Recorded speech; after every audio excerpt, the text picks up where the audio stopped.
लेकिन भारतीय जनता पार्टी की सढौरा की टीम, हम कभी भी अपनी मतलब निराशाजनक उसके परफॉर्मेंस को कभी ऐसा नहीं मान के चलते। हमेशा चाहे हम 2014 में हमने जीत हासिल की, 2019 में और 24 में हम किन्हीं कारणोंवश 2024 में तो बहुत थोड़ी वोटों की वजह से हम सढौरा सीट में रह गए, लेकिन हमारी सरकार, चाहे हमारा विधायक है चाहे वो हमारा विधायक नहीं है, हमारी जो हल्के के प्रति हमारी जो कार्य करने की जो हमारी जो क्षमता है वो बदस्तूर 2014 की तरह जारी रहती है। आप चाहे आज भी देख लीजिए, चौधरी बलवंत सिंह जी जो हल्के से 3 बार पहले भी विधायक रह चुके हैं, चाहे वो अब की बार विधायक नहीं बने, लेकिन वो लगातार हफ्ते में 3 बार तीनों ब्लॉक्स में बैठते हैं, लोगों की समस्याएं सुनते हैं और ज़्यादा से ज़्यादा बजट जो है वो मुख्यमंत्री से सढौरा के लिए खींच के लेके आने का भी वो कार्य करते हैं। तो रही बात सढौरा के प्रति, सढौरा में बहुत ऐसे काम हुए हैं, मैं भी सढौरा में हमारा सारा जीवन यापन हुआ। भारतीय जनता पार्टी की 2014 में सरकार बनने के बाद जो हमारा एरिया है, हमने वहाँ बहुत विकास देखा है, चाहे उसमें कॉलेजेस हों, बस स्टैंड हो, रेस्ट हाउस हो या छोटे छोटे गांव की सड़कें हो। बहुत ऐसे काम है जो हमने किए। ठीक है, जो काम हमारे पेंडिंग रह गए वो भी हमारी पाइपलाइन में है, हम उनको भी कहीं ना कहीं धरातल पर उतारेंगे। राष्ट्रीय कदम समाचार सेवा में आपका स्वागत है। हमारे साथ उपस्थित हैं हरियाणा युवा मोर्चा भाजपा के प्रदेश सचिव समाज सेवी पुनीत बिंदल जी। आइए करते हैं बातचीत की। इस समय देश भर में एक देश एक चुनाव को लेकर तरह तरह की चर्चाएं पक्ष विपक्ष कर रहा है। इस बारे में मैं जानकारी चाहूंगा भाई पुनीत बिंदल जी से कि इसको किस तरह देखते हैं आप, एक देश एक चुनाव को जो सरकार भविष्य में लागू करने जा रही है, ऐसी उम्मीदें नजर आ रही हैं सर जनता को। नमस्कार जी, सबसे पहले सभी राष्ट्रीय कदम के माध्यम से जो हमारे जिला वासी इस इंटरव्यू को देख रहे हैं सबको मेरा सादर नमस्कार। अमरीश जी, जैसे आपने ये एक देश एक चुनाव की बात कही है, ये भारतीय जनता पार्टी की, भारत सरकार की एक ऐसी सोच है जिसके लिए काफी समय से कोशिश चल रही है और काफी समय से इस पे रिसर्च चल रही है। हमारे देश के पूर्व राष्ट्रपति जी को इस कमेटी का चेयरमैन बनाया हुआ है और वो इस पे प्रॉपर रिसर्च करके स्टेट बाय स्टेट इस चीज को हम एक कानूनी रूप देंगे, जिसमें हम जनता के बीच में जाके भी छोटी छोटी सभाएं, बड़ी सभाएं, कॉलेज और स्कूल्स में सभाएं करके हम इस चीज के लिए प्रचार प्रसार भी कर रहे हैं। और एक आम जन में, वैसे तो जहां तक हम अभी समाज में गए हैं, हमें महसूस होता है कि हर व्यक्ति इसमें अपनी जो राय है वो पॉजिटिव राय ही देता है कि हाँ, ये आप जो कार्य करने के लिए सरकार सोच रही है, और वो लगभग लगभग इसके साथ ही है। और साथ ही साथ मैं ये बताना चाहूंगा कि जैसे ये एक देश एक चुनाव जो भारत सरकार एक अपना कानून बनाने की सोच रही है, भारत में पहले भी इस पॉलिसी के ऊपर चुनाव हो चुके हैं। जब देश आज़ाद हुआ, हमारे लगभग 1962 तक जो चुनाव थे वो विधानसभाओं के और केंद्र के चुनाव एक साथ होते रहे हैं, लेकिन किसी कारणवश जब सरकारों में, जब राज्य सरकारों में राष्ट्रपति शासन उस समय लागू किए गए, तो किसी न किसी राजनीतिक कारण की वजह से ये जो है, ये एक जो परंपरा थी ये बीच में छूटी और उसके बाद अलग अलग राज्यों के चुनाव हैं जो वो अलग अलग समय पे होने लगे। लेकिन इन सभी चुनावों से देश का और भारत सरकार का जो समय भी और जो उनका एक व्यय भी है वो भी ज़्यादा होता है, क्योंकि बार बार अगर वो चुनाव होंगे, जैसे हरियाणा में ही आप लगा लें, तो हम पिछले एक वर्ष में हम लोकसभा के चुनाव से भी गुजरे हैं, विधानसभा के चुनाव से भी गुजरे हैं, उसके बाद हम निगम के चुनाव से भी गुजरे हैं। अगर ये तीनों जो हमारे चुनाव हरियाणा में एक समय पे होते तो हमारी वोट परसेंटेज भी बढ़ती। दूसरी बात, जो हमारे अधिकारी इन चुनावों में लगते हैं, जो हमारी सुरक्षा की जो टीमें हैं वो जो इन चुनावों में अपनी सेवाएं देते हैं, और जो एक जो एक्सपेंडिचर होता है इन चुनावों के ऊपर, उसमें कहीं ना कहीं बचत होती। और ये जो करोड़ों अरबों रुपए का जो एक बजट है जो चुनावों में खर्च होता है, अगर वहाँ हमारे चुनाव एक साथ हो तो ये जो करोड़ों अरबों रुपए का बजट है ये कहीं ना कहीं देश की भलाई में और इंफ्रास्ट्रक्चर में इसका व्यय हम कर पाएंगे, जिससे कहीं ना कहीं सबका फायदा है।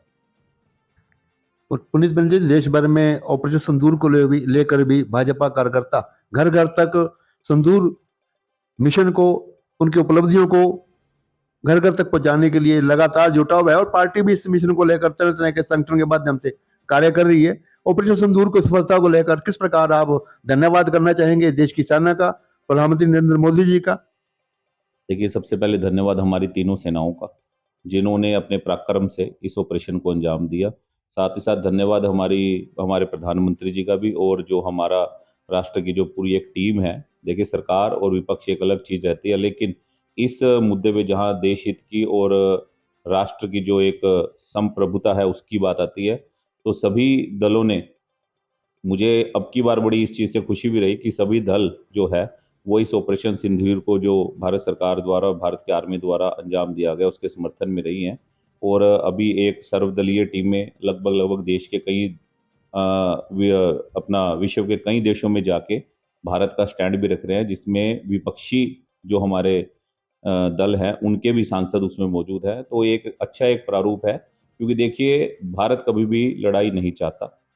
भारत चाहता है कि भारत के वासी, भारत के जो देशवासी हैं वो भी अपना सुकून से जिएं और उसके जो पड़ोसी हैं वो भी सुकून से जिएं। लेकिन कुछ ना कुछ हमारे जो पड़ोसी देश के जो कुछ ऐसी जो उनकी मिलिट्री पावर्स या जो उनके राजनीतिक लोग हैं वो नहीं चाहते कि शांति बनी रहे। तो उसका जो मुंह तोड़ जवाब है वो भारत सरकार ने देना सीख लिया है।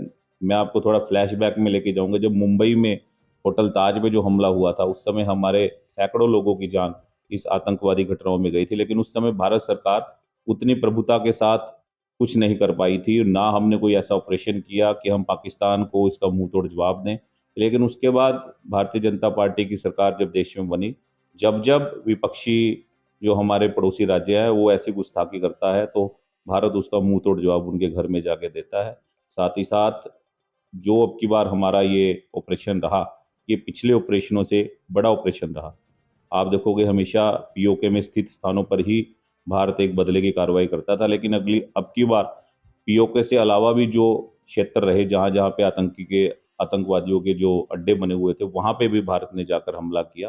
तो ये हमारी आर्मी की एक बहुत बड़ी सफलता है और देश के लिए भी एक प्राउड मोमेंट है। हम यही जो मैसेज है वो लेके देश के हर व्यक्ति तक, हर कोने तक पहुंच रहे हैं। और भविष्य में भी मुझे उम्मीद है कि भारत अगर कोई भी ऐसा गलत काम पड़ोसियों द्वारा किया जाता है उसको मुंह तोड़ जवाब देगा। पुनीत जी, बात करते हैं अपनी राजनीति की। आपके ऊपर प्रदेश ने प्रदेश स्तर की जिम्मेवारियां, जिला स्तर की जिम्मेवारियां और कई बड़े बड़े नेताओं के साथ आपको काम करने का अवसर मिला। काफी वर्षों से मैं देख रहा हूँ, 15-20 वर्षों से आपका परिवार भाजपा के माध्यम से जनता के बीच में है। लेकिन हम बात करते हैं आपकी कर्म भूमि सढौरा की। ऐसे क्या कारण है सढौरा से हम लोग उम्मीद मुताबिक सफलता प्राप्त नहीं कर पाते? ऐसी कहाँ हमारी कमी रही है सर?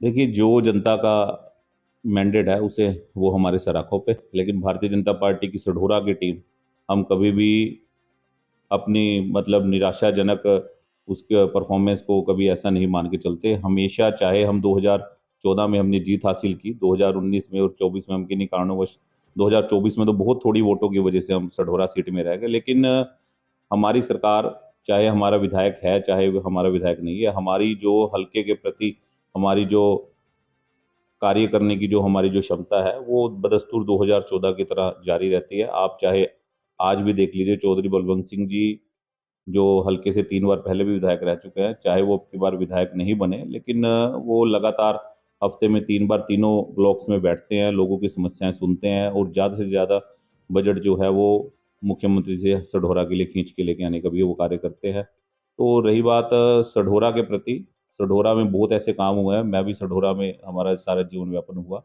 भारतीय जनता पार्टी की 2014 में सरकार बनने के बाद जो हमारा एरिया है हमने वहाँ बहुत विकास देखा है, चाहे उसमें कॉलेजेस हों, बस स्टैंड हो, रेस्ट हाउस हो या छोटे छोटे गाँव की सड़कें हो।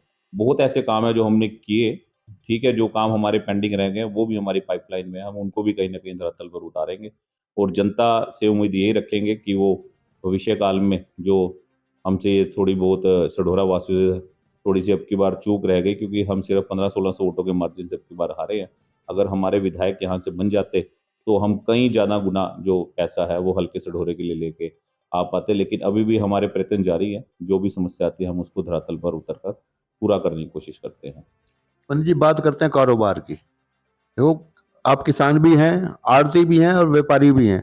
इस समय जो सेलर हैं, जहाँ ये आपके चावलों का फैक्ट्री होती है, गोदाम कहते हैं उसको, तो इस सरकार में किस प्रकार की पहले से अब आपको राहत मिली है? ऐसी कौन सी कार्य प्रणाली है जिनसे पहले आप लोग परेशान थे लेकिन इस सरकार में उससे काफी राहतें मिली हैं? ऐसे कौन से कार्य इस सरकार ने खासतौर से राइस सेलरों के लिए किए हैं? देखिए, मैं भी राइस मिल का जो कार्य है वो 2005 से मैं कर रहा हूँ। कांग्रेस सरकार में भी हमने लगभग लगभग 9-10 साल हमने काम किया। पिछली सरकारों में और अब की सरकारों में जो मुख्य जो मैं आपको डिफरेंस बताऊंगा वो स्पेस का रहा है। पिछली सरकारों में ये होता था कि अगर गोदाम में चावल लगाने की जगह नहीं है तो उसका जो ब्याज या इंटरेस्ट पड़ता था वो बिजनेसमैन के ऊपर, राइस मिलर के ऊपर पड़ता था। लेकिन जैसे ही हमारी सरकार बदली, एक रूल इसमें ऐड किया गया, अगर चावल के गोदाम भरे हुए हैं और वहां पर चावल लगाने की जगह नहीं है तो उसका ब्याज जो है वो व्यापारी को नहीं देना पड़ेगा। ऐसी बहुत सी चीजें हैं। पहले हमारा ऐसा होता था कि चावल ही हमारा जनवरी फरवरी में लगना स्टार्ट होता था, जिसकी वजह से हर राइस मिलर को, व्यापारी को बहुत ज्यादा नुकसान झेलना पड़ता था और कहीं ना कहीं उसका असर, दूरगामी असर मंडियों तक और किसानों तक भी जाता था। अब आज का समय है, देखिए किसान को भी जो है सरकार ने प्रबुद्ध बनाया। जो किसान की पेमेंट है, उसकी फसल की पेमेंट है, वो सीधा उसके अकाउंट में जा रही है। बीच में कहीं पे कोई मीडिएटर नहीं, कहीं किसी पे किसान को परेशान या तंग होने की जरूरत नहीं। जो उसकी फसल हरियाणा सरकार या एफसीआई सेंट्रल गवर्नमेंट खरीद रही है वो डायरेक्ट पैसा उसके अकाउंट में डालती है।